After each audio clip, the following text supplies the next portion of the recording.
My friends found a board game depicting our small town. I should have never rolled the die. Donnie said it came in the mail, Miles said, staring down at the game on the table under the gloomy, hanging light of our basement. I shook my head. No, that's not right. I said it might have, but I never exactly saw the postman. I just woke up this morning, and it was just there on the doorstep. The cream cardboard box of the game was the brightest thing in the dingy catacomb we called our hobby room under the house. There were 4 of us geeks, 2 with 4 eyes, rest with 2, and for a while, the package drew each and every of our unblinking lamps. Tom rolled up his sleeves and lifted the lid of the box. There was a fire within Tom as bright as his curly flame-red locks, the type that always kept the action coming and conversation moving. A quality much desired in a group full of nerds. Nerds we were, and the bullies used any ammunition they had. Tommy was a ginger. Miles was one of the only black kids in our small southern town. I was some sickly shade of pale. Ryan had braces. There was no winning. Kids were cruel. Tommy was the foreman of the Buccaneers. You'd catch his bobbing orange mop biking at the front of the line when we cycled to the creek, his foot being always the first to lean and check the sturdiness of creaking bridge planks before we hopped along. And God forbid when his thumbs would ever begin to twiddle. He would come up with his own mad scientist ideas to pass time, like when he got us hand fishing for eels with our wiggling thumbs. I suppose most adults would label such restless bravery as ADHD, but when you're 13 you might call him a legend. The lid that was eerily printed with the board game eventually slid off the damn thing. All the tiny components of the cardboard container rattled as it plopped a few inches onto the dimly lit table. Ryan sucked his teeth and rolled his bespectacled globes. Dang it, man, no instructions. Of course, yeah, he was right. When I was 13, having no manual was a prick. There was no Googling, no internet. It's all right, I said, trying to ease their disappointed face sags. We'll make up our own rules. You're a frigging moron, Donnie. Miles chuckled. I grabbed a handful of pieces from the box. No, I'm dead serious. We'll roll the dice and decide as we go along, write rules in a notebook. Fine, Ryan pouted. I mean, what else could he say? He had biked his sweat 10 blocks. He wasn't going to head home without playing. None of them were. Most games have a board, and the game that showed up on my doorstep earlier that morning was no different. I unfolded it and laid it down. It must have taken up most of the table because I told Ryan to scooch over the legs of ham he called his chubby arms. And I rarely had to do that. I poured handfuls of bits and bobs out of the container onto the unfolded map as it emptied. There were so many pieces of different sizes, shapes, and paint styles. I think we spotted the obvious immediately. In fact, we had a word for such pieces. Makeshifties. That was a word we Buccaneers used to describe the board game bits that didn't belong in that box but were used to replace the originals. For example, that had trickled through the floorboards of our old treehouse or otherwise. There were cars, soldiers, people, guns. This was something we had never seen before. The board game had no theme. It was a complete mixture. Unless, of course, it was some sort of game where it involved city living. That was Miles' favorite. But he just wasn't impressed. I mean, I wouldn't have been either. It looked like someone had shoveled a clump from a preschooler's dinosaur and race car peppered sandbox and taken the sand. What is this shit? He scrunched his face. Quiet, Miles, Tom said hushed. Donnie's mum is upstairs. She can probably hear us. You know. Sorry, Don. Sorry, Mrs. Don. He waved an open hand over the table. But come on, this is a dud. Bunch of makeshifties in here. Ryan piped up, too. Yeah, Donnie. I mean, what if it was a prank, you know, like somebody thought, you know those kids. Yeah, let's fill a box from my brother's toy box and have him figuring out how to play board game, Dumbass edition for a half hour. There was a harrowing silence as we began to realize that it was no ordinary game. The playing board, the streets and suburbs painted on the unfolded face. It must have been our town, Tommy abruptly spurted. It must have been hard to delicately paint all the intricate main roads on the map upon the board. Every major detail was there. The police station, the rundown movie theater by West End, the unmistakable bear fountain dedicated to the Sudwick University Bears. Once the pieces were all sorted into piles and the board was flattened, we were finally ready to play. Maybe we would make up our own rules. After all, I was the first to go. I shook my fist and let the die fly from my hand. Plastic pieces shook and bounced upon the cardboard as the die danced before resting on the number 6. A lone red car sat upon its side against an intersection at the edge of town. None of us had touched the piece, yet it had dragged itself onto its side doors to a standstill almost of its own volition or by magnetic snap. And from that moment on, there was no going back. After the boys had all packed up and headed back up for supper, I made my way towards the flower stand at the edge of town.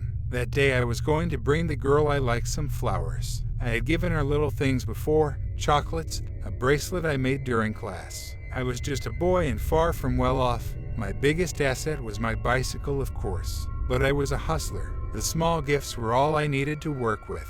If only she knew she was getting scammed. All these tiny things were exchanged for her big, goofy smile worth its weight in gold. Daylight robbery, sucker. Young chap, the flower man in the suit said. He was in his 40s, yet frail, gentle, as if he handpicked these flowers. He was clean-shaven, greeting me with warmth, the antithesis of a used car salesman.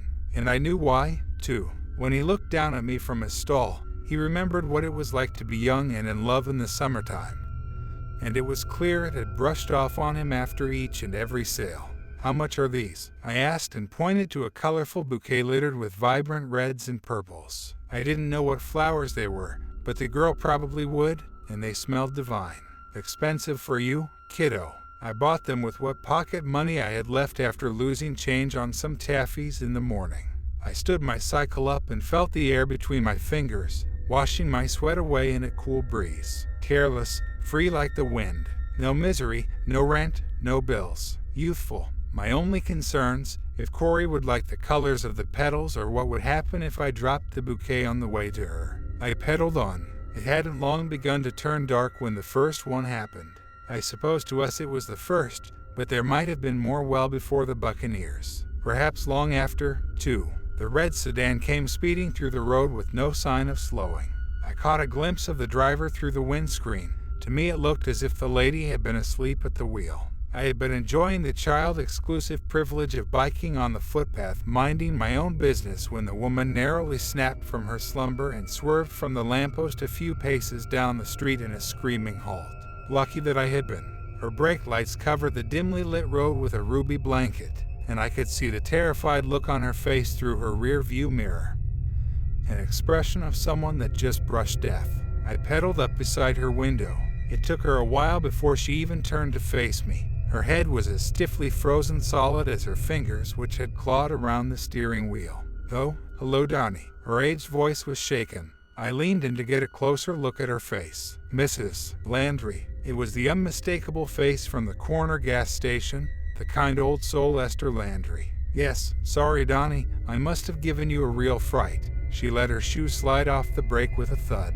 "Golly, I was probably going more miles per hour on the dash than numbers in my age." "No," I contested, "I'd say you were going a lot faster than 21. She let out one exhausted laugh. "Are you sure that you're okay? Do you need me to call someone for you?" No, I think I'll be all right, honey. Must have dozed off, but I'm wide awake now." What a rude awakening that was. I told her to drive safely, gave her a wave, and I was off again. We were side by side for a while as she began to accelerate. It was a sluggish pace, but as fast as my bike would go. You would never catch me calling my bicycle slow back then, though. That baby was a racehorse as far as my friends were concerned. Faster than Ryan's hunk of metal. Definitely quicker than Tom's. After a few moments I started to think she wanted to yell at me through her window like the grown-ups always seem to do. She was going to pull up slowly before shouting something like, "Hey man, your lights are off," or "Watch where you're going, dumbass." But those words never came. What she did say sent a chill through my spine. "Something is grabbing my car, Donnie," she shrieked. "Oh, God. Not by golly, not by gosh. Oh God, it's not going forward," she shouted. "I'm not going forward." Her front two tires screamed gravel into the air as she shot me a horrified grimace. She bent her neck around. Nothing was at the rear but the empty road. As she fumbled with the doors and locks, they didn't budge for poor Mrs. Landry. "Do something, please," she screamed. We were helpless. I leaned in to pull her from the driver's seat, but the thick seat belt wouldn't yield, and inch by inch the sedan began to groan as it was yanked backwards against the cement like a heavy cinder block. Before long, her gray hair was just a blur as the car jerked backward out of arm's reach, her voice fading with the setting daylight that had cast pine shadows across the road as stretched arms. It all happened at once. If I could have done something, I would have. The sedan dove sideways against a lamppost like a heavy magnet, shards of glass clattering against the cement like the devil's hail. Flowers of growing flames blossomed from somewhere underneath the bonnet, pollinating the leather interior with a scorching heat that left the sour odor of burning skin and bone. I was sprinting towards the wreck as fast as I could, but my sneakers came to a skidding halt when I realized it was too late. Grandma Landry was crawling out of the broken mouth in the windscreen. She looked up at me, trying to say something, trying to beg for help. When you're 13, you're not meant to see a face sliding off bone. Such a lovely face reduced to hot bubblegum on blistering pavement, flowing and sticky all at once. You're not meant to see someone's lights fade away. I often look back at the night I pedaled away from my crash-landed innocence, longing for that night. It was there, then it wasn't. It was a passing summer breeze, a cold-sided pillow to the cheek on a humid evening. Once there, then never more, chasing the low-hanging lamp in the caramel sky. I never once looked back at Mrs. Landry or her mangled face or the burning car, because that night, my bike really was a racehorse, and my screams, they were her reins. I met up with Corey soon after what happened. She immediately knew something was wrong. The light in my eyes was no more. And it wasn't just the falling sun. We convened in the lavender field by Marl's Grove as we usually did. The beautiful girl with the boy's name was laying in the tall grass admiring the darkening sky and fresh air, watching the stars begin to take shape. I sat beside her and opened my backpack. "I got you these," I said. Her eyes beamed at me, then the flowers, and her gleaming smile could have lit a candle. She took them in one hand, the other hand on her heart. "Ugh," she groaned before lying flat again. "I can't take these home, you know. Mom will kill me." "I know," I replied. "So, enjoy them just for the moment. Before they're gone." Corey turned her head on her backpack. She shot me a glance over her freckle-specked cheeks. "What's the matter?" she asked. I was pulling leaves of grass out of the soil. "There was a car accident on my way." She swung upright. "Oh my gosh, Donnie, are you all right?" "Yes," I muttered. "But," the grass popped as I pulled. The flames in the lady's car still danced in my eyes. "I think I saw somebody die." Her arms wrapped around me, brunette curtains of hair draped over my eyes. Corey made me feel warm. She made me feel safe. "Did you call somebody?" Her voice was near my ear. "No, I saw a few policemen that were heading that way." Tears finally came, glistening like sunlight through crystal as they streamed down my cheek and onto Corey's jumper. My voice was quiet, reluctant. "There's something wrong with this town."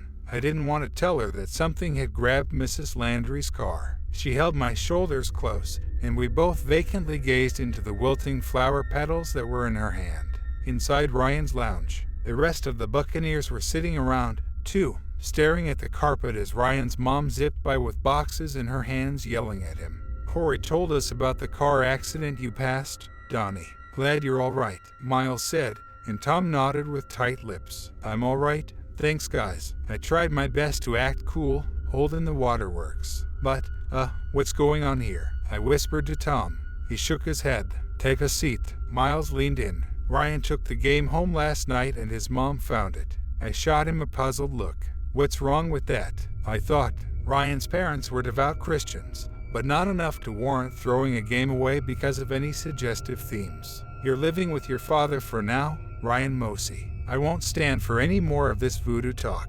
Miles, Tom, and I shared wide-eyed glances. "Mom, please," Ryan begged a whiny yelp. "It's not like that. Listen to the box for yourself." "No," she abruptly boomed. "I've burned it out back while you dozed off. Now pack your bags." For a while, the boys and I sat awkwardly still as we watched the two rushing around their house with various belongings in hand. Ryan collapsed onto the couch beside us, defeated, with his head in his hands. "I shouldn't have said anything at all," he mumbled with a mouthful of palm. "What happened?" I asked. "It's just awful, Donnie." I told them that I heard a man speaking inside of the box lid. They think I'm mad because I told the truth. Now Mom has gone all wacky on me, man. Tom grabbed his bag and made for the door. Sounds like you need to get some fresh air, you common. Ryan bent his head around the corner to see if his mom was watching before slipping on his shoes. Outside, we climbed the stairs to the treehouse that Ryan's father had shoddily put him together before his mom went wacky on him, too. He took a while to climb. I'm surprised one of the ladder rungs didn't snap, but Miles helped him get up in the end. I was the last one into the treehouse. It was there. In the center of all the planks was the musty board game that Ryan's mom said she had burned to a crisp. In fact, it was unfolded, pieces aside, beckoning to be played. The silence in the room was palpable. All eyes were on me, then to the maroon car on the board. My friends must have felt it too, that deep unease and queasiness. Nobody had the stones to say it, but I knew what they were thinking. It's a red sedan, someone said. I was muttering, overwhelmed with flooding emotion. The door to the waterworks finally unbolted. I am the one that rolled the die yesterday, I mean, maybe it is voodoo. Maybe I killed someone. Miles gripped my shoulders tight from behind. Donnie, no, he cleared his throat. You almost saved someone. I glared up with him with wet globes. What? His finger drifted along the roads of the cardboard. Don't you see? He said. This means something. Why else would the board be a map? When we roll the dice, it must be showing the future. This thing right here. It told you that there was going to be a car crash. Tom and Ryan tried to calm me down, but their eyes told me they were scared shitless. We can stop things from happening before it's too late, Miles affirmed. His grin was warm and reassuring, and for a while I thought about all the people that we could save. But the more I pondered, the more unsettling the thought became. I remembered the old woman saying something pulled her car. It was no accident. My heart was racing, my hands beating with sweat. I opened my mouth to tell them the truth, but it was too late. I wanted to say something, but Ryan was already checking around the black and white soothsaying cube in two clasped hands. We all held our breath and watched the dice roll, and watched the dice roll, and watched the dice